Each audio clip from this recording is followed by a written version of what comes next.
racing up the Dart. We knew it was going to be dramatic, and there was a little bit of action.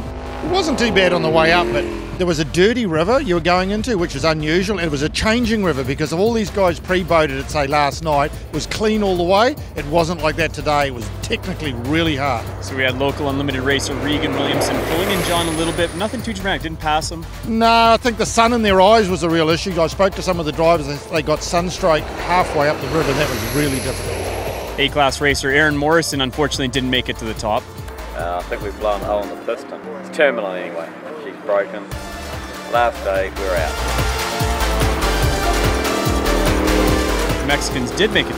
Yeah, but hang on. Did you see the Mexicans at the finish line? They were under the boat cleaning the grill out. I mean, that is unbelievable. Freezing cold water, and they'd be freezing coming down the river. Because you know what the temperatures are like in Mexico? It's not like here.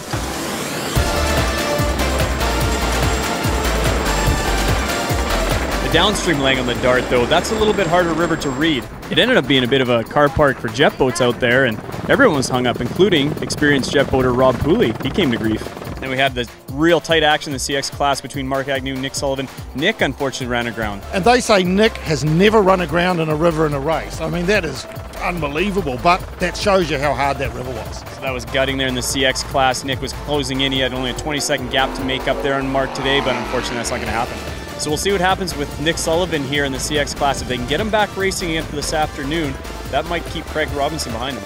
Yeah, because that's what you need to do, is start the next run, because he won't get a big penalty. It's a very short race, and of course he needs to race this afternoon. So this afternoon, day 8 of racing, leg 3 takes us into Queenstown. That's a circuit race. First time we're going to see mass starts here this marathon. Yeah, and you've got everybody in Queenstown. Like, that's the hub of tourism in New Zealand, and that's a great place to bring the jet boating for people to see mass start, turbine boats, really great boating, and there'll be some great spectator sport there. So lots of passing, lots of wake to contend with.